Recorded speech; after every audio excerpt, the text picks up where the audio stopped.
Welcome to Mike's on Mike, a conversation about politics, government, and Jacksonville.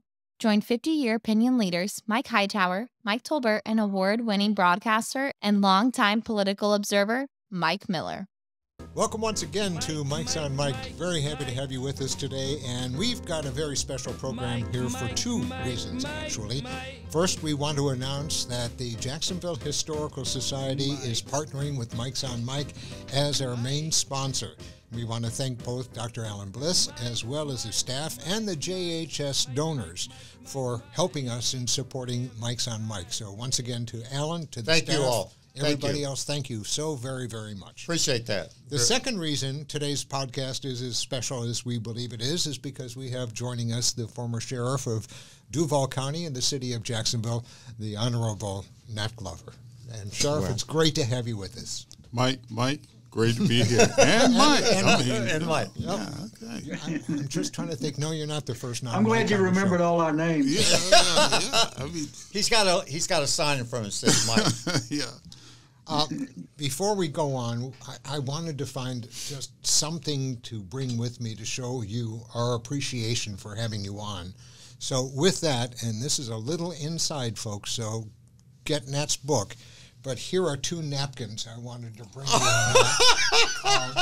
You can take them, and don't have to worry about any follow-up. Well, no, they're not cloth because I wouldn't want to spend that much money, but they're really good paper. Well, that's just cold.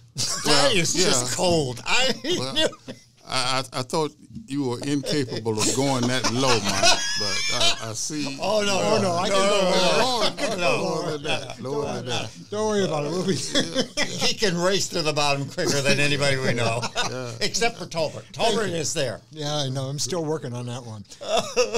Let's start out with the simplest question I could come up with because I'm known for simple questions, which is, why did you write the book and what inspired it? Well, actually, we should say, by the way, as we're talking about it, it's called Striving for Justice, A Black Sheriff in the Deep South by Nathaniel Glover. It's excellent. Incredible book. Yeah, and I'm glad you asked that question because for years I have been encouraged to write about my life. I mean, when you look at a situation where my background, in fact, having arrested and all of that, and I end up being a sheriff. Just so many people thought it was worthy to be documented. Mm-hmm. And, of course, me thinking a little cynical at the time was just thinking they're trying to be complimentary, and people say things sometimes disingenuously to be complimentary. And so I held off a little longer than I should have, to be honest with you. Because when I was eventually convinced, and it was a convincing team, really, Mike Freed, Winyona Kendricks, and Walt Bucell. And these were people that I trust. And they came to me and said, look, we'll do what's necessary to get this book published. All you have to do is talk. And it was almost like a deal I couldn't refuse. But what it did do, it energized me to start writing and start talking. And to this day, I will say it's been one of my great blessings because I just started to look at what was out there, and me recalling it, it became very, very important. And it was a couple of things that was the main message. Number one, I'll start with number one, and that was it could be very inspirational, motivational, and encouraging for someone who might have some doubts about could they do something that they might have dreamed about, thought they can do, and that kind of thing, because that was, I think, foremost in my mind. And then the other part, striving for justice, was I wanted to talk a little bit about the disparities in the criminal justice system. And of course, I wanted to kind of leave a message there as well. And with me, myself, having had the privilege of being in law enforcement for almost 40 years, arresting people, and then being blessed with the privilege of going back to my alma mater as president, and think of the contrast there. I spent that long in law enforcement putting people in jail, people to a great degree, many of which look like me. And then I was able to go back and graduate 8 college classes at Edward Waters College, and in effect revive the college and get it back in mainstream. And I can tell you that was another blessing. And back to the beginning of your question, I needed to tell somebody. Mm-hmm. Boy, are we glad you did. You know, Sheriff, yeah, if I could step in just a minute. I think in all of our opinion, and in the opinion of so many people, you will go down in history as one of Jacksonville's most significant citizens in the past century. Bar none. And I mean that, and I think you know I mean that very sincerely. And it's not just a belief held by me, but held by many. And the 3 of us have read your book. I think Hightower says he's read it 2 or 3 times now. Mm-hmm. He has nothing else to do. That's true. And Sue is very happy, by the way, that he's reading instead of and you her. You tell your life story with great grace, insight, and integrity, which is who you are, I think. And I want to ask you something about the book now. You write about Axe Handle Saturday Yes. In the summer of 1960. Tell us what Jacksonville was like. Take us back. What was Jacksonville like in the summer of 1960? Well, Jacksonville was pretty much a racist city. Let me just say it the way it was. But I was kind of fortunate enough, and I call it being fortunate. I had parents who never really talk negatively about white people. And if I was going to assess the frequency when they talked about white people, I would say the reverence in which they talked about them outweighed any negative responses. So I never grew up with the sense of those bad white people, and which incidentally was somewhat surprising with some of my peers, but it wasn't like we were challenging each other. It's just that I didn't hold that. But when I was encountered after getting off work at Morrison Cafeteria that day, that morning, as we talked about in the book, there were some sit-in demonstrations going on downtown. The youth organization in the NAACP was routinely really doing sit-in demonstrations on Saturday morning in downtown establishments. And this morning, now, this is something that when it was happening and unfolding, I didn't know anything about, but they were scheduled to conduct a sit-in demonstration at Woolworth. And, of course, that was right across the street, kind of catty corner, from Morrison Cafeteria. And I was one of the young men who had a weekend job. I was in school, but I had a weekend job at Morrison, which was a true blessing. And working in the dish room, as a matter of fact. Well, that morning, our manager of the whole cafeteria came down to the dish room where I was working and told all of us to leave.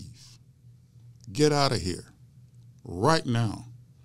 Now, he didn't go into the detail, but he was concerned about our safety. And incidentally, all of us were black, African Americans, so he told us just drop what we were doing. And I can tell you, people just stopped and cleared out. Well, my job was consisted of a lot of things, but the last thing I was supposed to do was to mop the floor after everybody left. Now, I had permission to drop the mop and get out of there, but my work ethic wouldn't allow me to do that. So I mopped the floor before I left, which put me maybe 30 or 45 minutes behind everybody else. But when I left that morning, I walked into a mob of Ku Klux Klansmen and white supremacists, and they had axe handles and baseball bats. Now, what was kind of peculiar, I didn't see one person with the old axe handle. They were all brand new.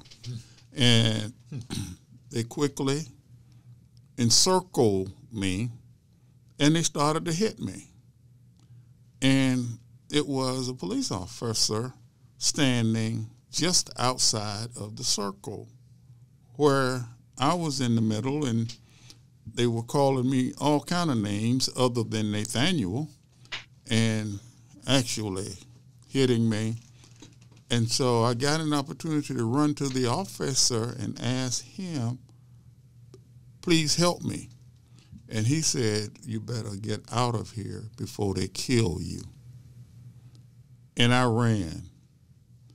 And I tell you, I know that they were chasing me, but I ran, and I was so afraid because I was afraid that one of them was going to hit me in the head and I was going down, and then there were going to be a beating frenzy and they will kill me. So I ran all the way home, and when I got home, I cried. And to this day, I don't remember ever having any excruciating pain anywhere. But the reason I cried was because I was so afraid, and I had ran. And in my neighborhood, you didn't run away from a fight. If you ran away from a fight, they will call you a coward, and you would have to live with that for the rest of your life. And so that's the reason I cried so long, and I was so ashamed.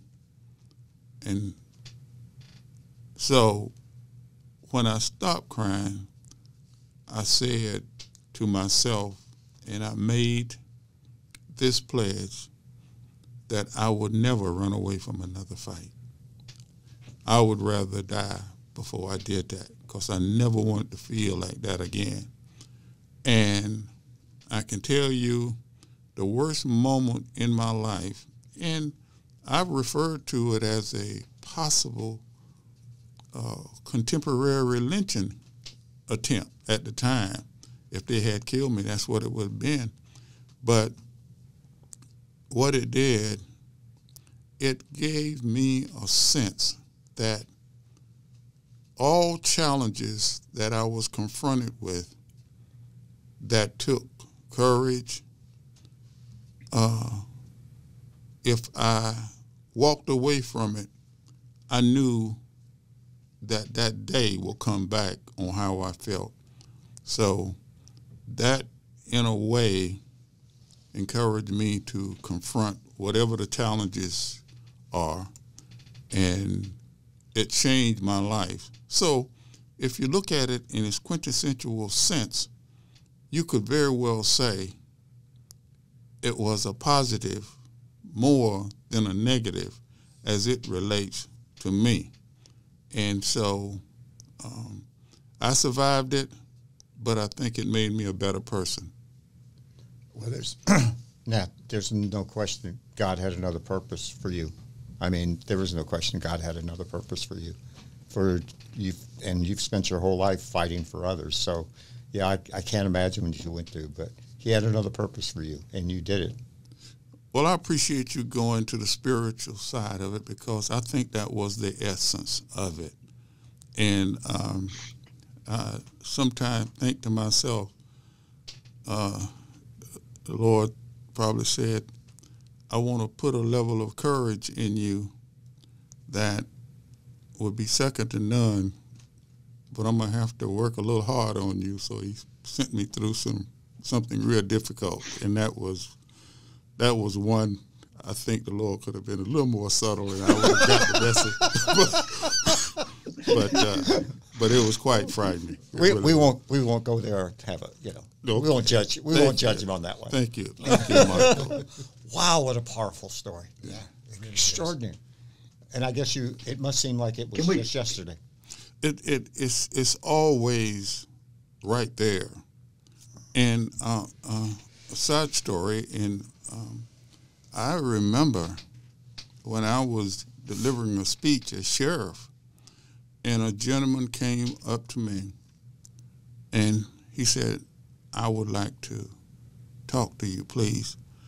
And I told him, because at that time I had just gotten elected, and it was almost like a rock star. After speeches and that kind of thing, people would be lining up to shake my hand and that kind of thing.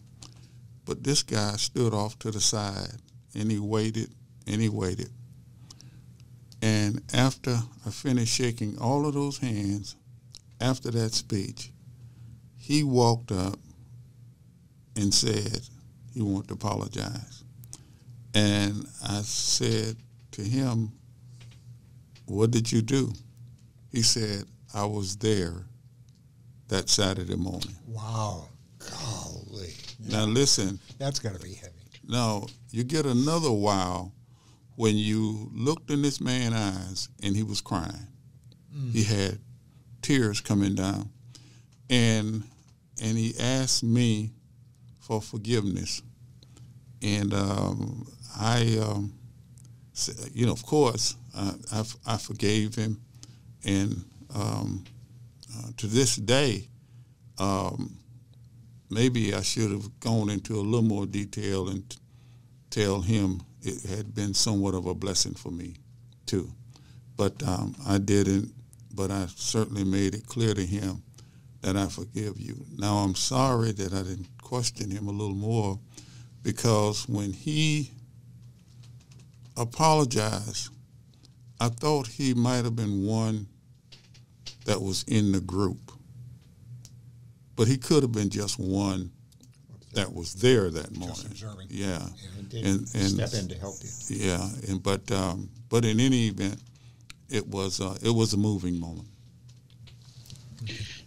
Sheriff, can we segue into something else? That particular Saturday is not the first time you confronted that, nor the last. I'm confident of that. Tell us what it was like as a young black police officer when you were growing up, or when you were growing up in the sheriff's department, or the police department, and tell us the role that Mayor Lou Ritter played in helping you become a police officer. Yeah. Well, I'll have to tell you about a few incidents in order to get there. I grew up in what people generally call, and often call, the ghettos of Jacksonville. And I always wanted to be a police officer.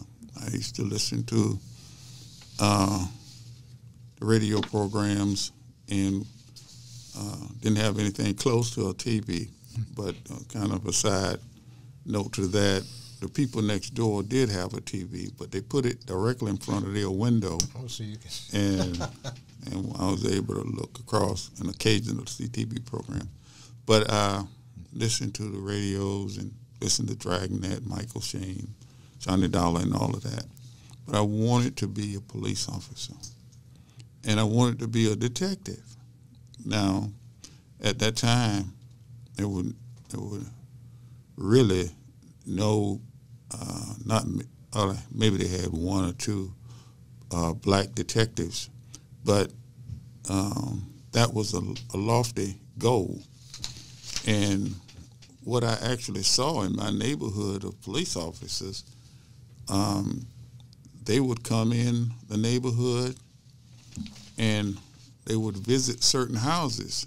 Now, the houses they would visit were what we call at the time moonshine houses. But they didn't take any enforcement. They would just go in and come out. Now, everybody knew they were selling moonshine. So the word was that they were taking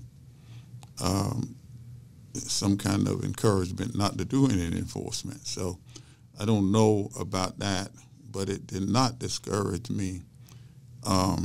So I wanted to be a police officer so badly.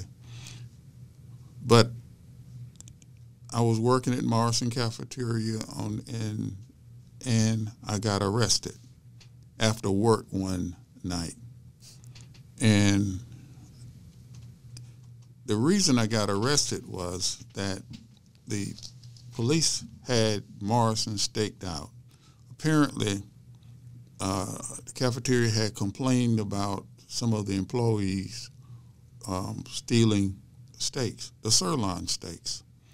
And they were searching everybody leaving the cafeteria that night. Well, when I came out, it was maybe 10 o'clock. They searched me, and I had 2 napkins in my pocket. Mike got the number right at the beginning of this conversation. Mike Miller did that, not Hightower. Yeah, not Mike Hightower. Mike or Miller. Tolbert. Yeah, Tolbert. But I had the 2 napkins in my pocket, and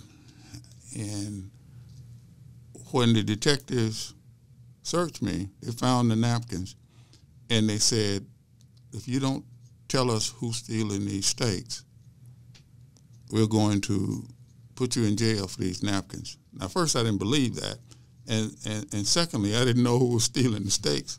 The only steaks I saw usually were half eaten, and because I worked in the dish room, so I didn't even have access to steaks, but they arrested me for that. And I had a young man with me. He was a juvenile at the time. He was arrested as well, but he was sheltered. I went to jail. And all of this was such an adventure. I remember even when I was in jail, I was insulted because I'm sitting there in jail wondering what I'm going to do, call my mother, who had already said, if any of us ever got in jail, don't call her. She going to leave us down there to do the time, I guess. And I know I didn't want to. Nothing like it. I didn't want to call her, but I'm sitting there, and the guys in jail, they're just bragging about their, criminal prowess.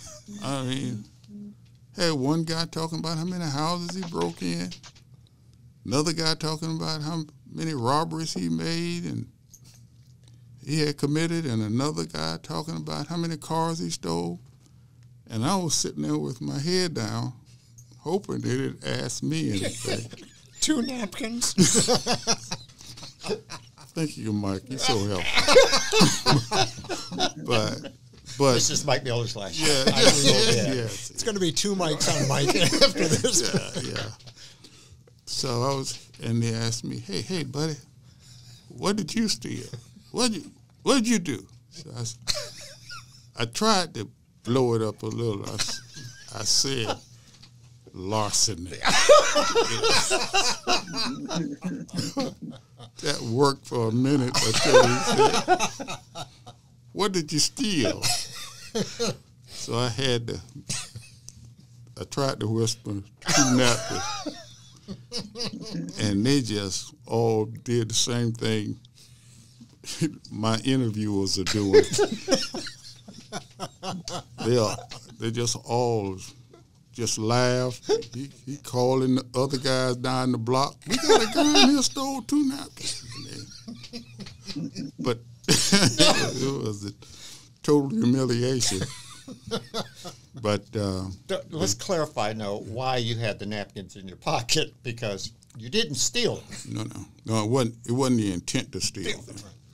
I had the napkins in my pocket because we would use the napkins as handkerchiefs because it was so hot in the dish room. Right.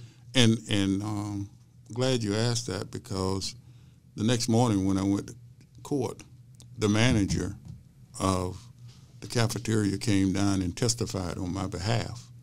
And same man who told you to get out? No, it wasn't that one. It was my supervisor. Right. See, the person that told us to leave was over the whole cafeteria. But he did testify. But to get to the point where I had to eventually make the call to my home, my odds were good because I had my 2 sisters there, my brother, my father, and my mother. So I thought, well, maybe somebody else will answer the phone. Didn't work. She answered. But she never said anything but told my father to come down and get me out of jail. And he did. But the good thing about that, Mike, when he came down, got me out of jail, to this day, neither my mother or my father asked me, did I steal those napkins? And in addition to that, I had to go to court the next day. Judge John Santora was the judge. And when I showed up, had to go to court the next day, I had standing alongside me my father's boss, he called him, boss man, who was white, and my supervisor, who was white. And they all testified on my behalf.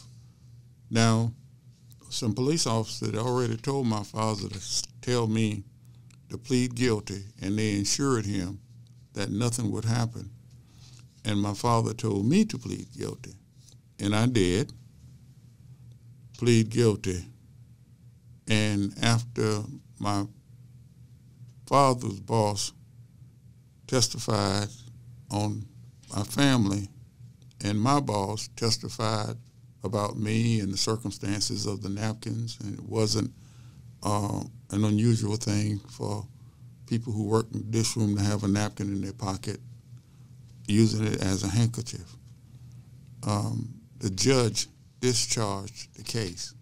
So I was always grateful to Judge Santora, too. Mm-hmm. So I had 3 white people standing up there testifying on my behalf, and the case was discharged. Now, I went for years thinking that me having pleaded guilty, I was convicted of that crime, until I found out later that he had discharged it, and the records were sealed later on. Incidentally, didn't get them records sealed until later when Hank Cox was the state attorney, and he walked up to me one day in court. I was in court on another case, and said he was just going to walk through the process as an attorney and get my record sealed, and that's what he did. And then to Mike's point, how Lou Ritter then, how that came. Well, when I actually, to go back, actually when I got ready to apply to become a police officer, after everybody told me it was no point in me applying, because if you've been arrested, they just don't hire people who've been arrested. And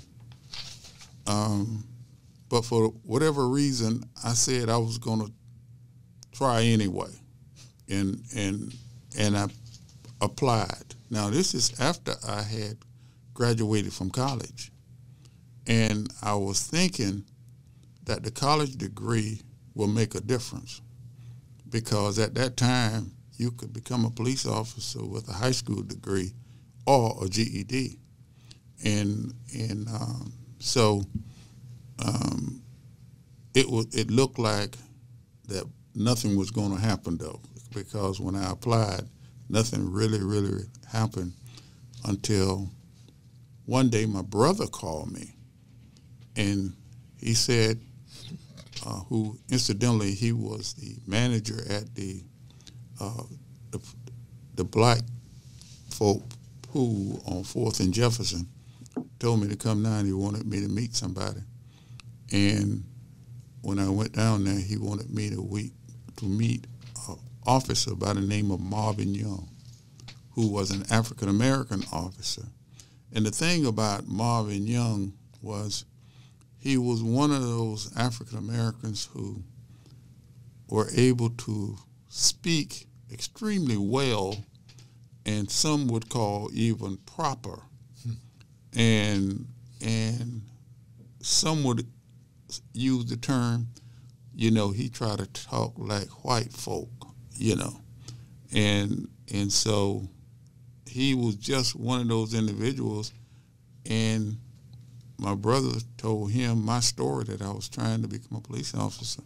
He asked me about the situation. I went over the details of the situation, and he said, "Oh my goodness, that's hard to believe." And then he said to me, standing right there after I explained that to him, that we need to go see the mayor. And I didn't have too much confidence in that, but I mean, you don't just go see the mayor. And I said, "Oh, okay, when you want to get together?" He said, "Get together? We're going right now." So, I didn't think I was dressed properly or anything.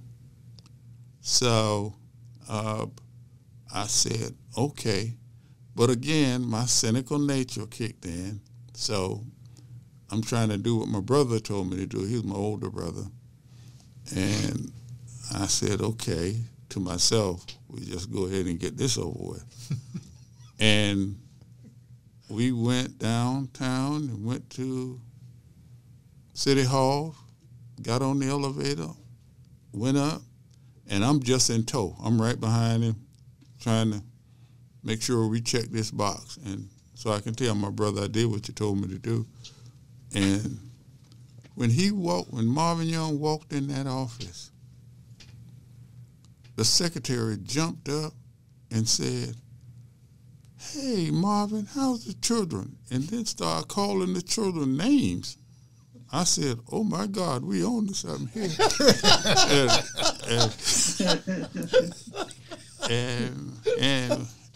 and we were, because Marvin took me in there, and I talked to the mayor, told him my situation, and all I can hear Marvin keep saying is, "He's a college graduate too. He just graduated from college," and that kind of thing. And the mayor called me over. He said a few things to me. And then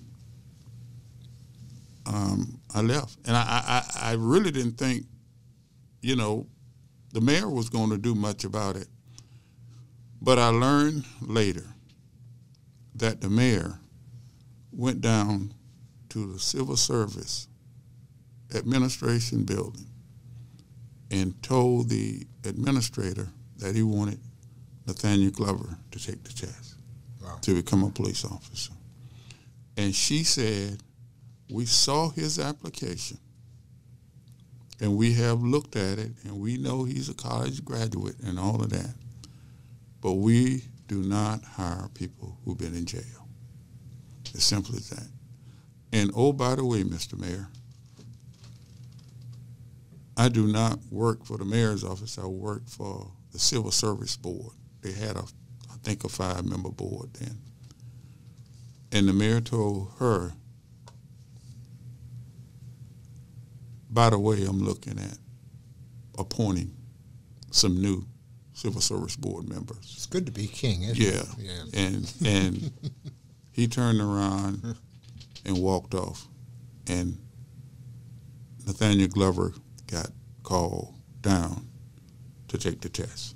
That's a great and incidentally ended up being a historic sheriff, not in just Jacksonville, but Florida, and later inducted into the Law Enforcement Hall of Fame.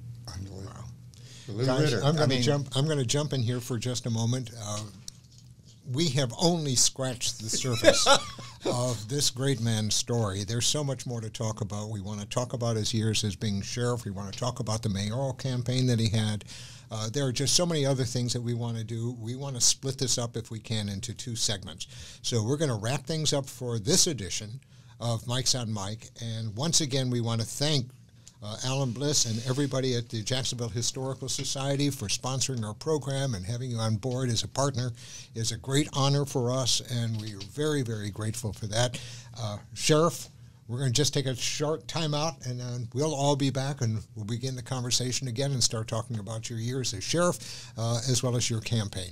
So thanks for joining us this episode, and stick around, because next week's episode will just take off from where we are right now, and we hope you have a good week. Thanks for joining us on Mike's on Mike. Thank y'all. Thanks for coming. Mike's on Mike with Mike Hightower, Mike Tolbert, and Mike Miller can be found at your favorite podcasting platform, Facebook and YouTube. Learn more at mikesonmike.com. Join us next time for more conversations with Mike's on Mike.